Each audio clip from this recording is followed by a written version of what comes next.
It's time to go to film school. Dr. Joe Fortunato on board with us. And the movie we're looking at today, you can call it a classic for sure.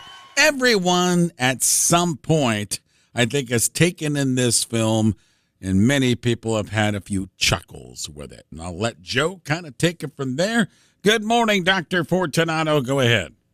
Good morning, Ray. Good morning, everybody. And what is it? We're talking about a classic movie here. We're talking about a cult classic, probably to be sure as well, and rather important movie in terms of film history. And I'm just talking about Shaft. I tried to find a funny way to introduce it with the theme song there. Didn't quite land it, but that is our film today. It is the original Shaft from 1971. I love it. Celebrating the 55th anniversary this year. It was released in July of 1971, directed by Gordon Parks and written by Ernest Tidyman. It was based on his novel. Stars Richard Roundtree as the main hero Shaft. Also had Moses Gunn and Charles Ciaffi. This won an Oscar for Best Original Song, and you know the song I'm talking about. The theme from Shaft is one of the most famous songs ever, let alone a movie song, and it won the Best Original Song. It was nominated for Original Score. It didn't win that, but it did win for Original Song. The plot revolves around a private detective named John Shaft, who is hired by a Harlem mobster to rescue his daughter from Italian mobsters who kidnapped her. So it's a crime drama, to be sure, but it's also one of the leading films of the blaxploitation movement, which we'll talk about here in just a second. Shaft was very successful in the theaters. It was a huge accomplishment for the then struggling MGM studios. It was produced at just about $1.2 million and earned over $10 million in its first year of distribution. In terms of return on investment, it did very, very well. The film explores themes of masculinity and black power. And as I said, this is a prime example of what we now call the blaxploitation genre. And it was selected in 2000 for preservation in the United States Film Registry for being culturally, historically, or aesthetically significant. We talk about that list a lot, but we never really define it. It did have 2 sequels, and neither of them had the critical success that the original had, but this is considered by many to be the first black action hero, and Richard Roundtree is credited with having an impact on the rise of African-American leading actors in Hollywood projects after this. That's why I said this is kind of an important film, thanks to the successful performance of the Shaft franchise and his role in it. Now, before I veer too far into other things about this, I'll also mention that Isaac Hayes, who wrote the theme song, was the first African-American to win the Academy Award for Best Song. I find that hard to believe that it took that long for that to happen, but he was also the first African-American to win an Oscar for a non-acting category. And more fun with Isaac Hayes, he took his grandmother with him as his +1 to the Academy Awards, which was very nice. And he did a great performance. It's one of the all-time classic live performances at the Oscar. You can see it on YouTube. So check that out if you haven't. And just to top it off with Isaac Hayes, he actually auditioned for the role of Shaft as well. But the producers cast Richard Roundtree. They were so impressed with Hayes that they asked him to do the score of the film. You know, Joe, you mentioned it and covered it so well. You're going back with this film to, I think it was 1971. So you're looking at an African-American who's a hero dealing with gang wars and that touchy subject of that era. So that was really interesting on how they brought that all to the forefront in one movie. Yeah, I mean, like I said, this is an important film historically. Yeah. In the culture, like I said, for all those reasons. It's not the first blaxploitation. It's not the last. Maybe not even the most successful or popular, but it sort of defines the genre in many ways. And, just to kind of talk about another actor in the blaxploitation genre, Ron O'Neal, who would star in Superfly, which was another big film in that genre. He actually auditioned for the role of John Shaft, but he was turned down because the producers thought that his complexion was too light, which is interesting in a cultural basis in terms of black culture in those days. You know, I mentioned the theme from Shaft.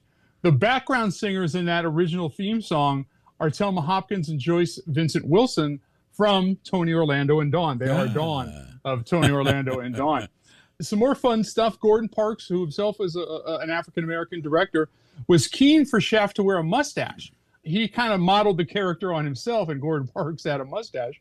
And despite Shaft being clean shaven in the novel, there's a story that one of the producers had instructed Richard Roundtree to shave off his mustache that he had been growing, but that was vetoed by director Gordon Parks. Whether it's true or not, they actually had to use a fake mustache through moments of Shaft, and you can now see that mustache at the Margaret Herrick Library at the Academy of Motion Picture Arts and Sciences Museum. So if you're ever out there in California and want to check out John Shaft's mustache, you certainly can do that. This is sort of a bit of silliness, and I don't think it means anything, but if you're into numbers and numerology, at one point in the film, Shaft asks a blind newsstand guy, "Hey, what's happening?" And the newsie replies, "Same old stuff, 6s and 7s, Shaft," which predates the whole 6-7 fad that a lot of youths have been doing in the last year or so. So kind of funny if we could kind of say maybe Shaft invented that in some bizarre way. Like I said, it's a historic film and a fun film to watch. And if you get a chance to check it out. And I think Joe said it as well. I think it's been redone at least once, maybe a couple times, but none of them really had the impact of Richard Roundtree and the original Shaft. And I got to tell you, Joe, I still jam out to Isaac Hayes' theme song to that all the time. I love that piece of music from Isaac Hayes. Shaft today from Dr. Joe Fortunato, going to film school. Well, Joe, a little bit more than 24 hours, you and I are getting together again. Yeah, speaking of going to film school, we've got Film School Live tomorrow at Jilly's in downtown Akron. We are going to be screening one of my favorite movies of all time, One Flew Over the Cuckoo's Nest. And I think everyone's kind of heard of the film if they've never seen it. And if you've never seen it, come on down and see this great film and learn about it as I do live commentary. Ray will be there to say hello to everybody. So if you're one of our listeners, come on out and say hello.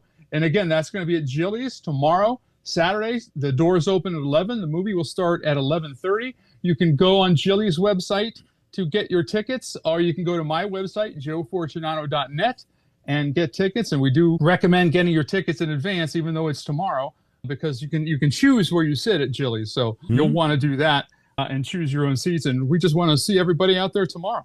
Yeah, we've been having a good time with this, too. Doing it a couple of years now, and Joe and I have seen the popularity grow where we see some of the people coming each and every time, but new ones. And the last few, we've really packed them in there. So come on early, get your table.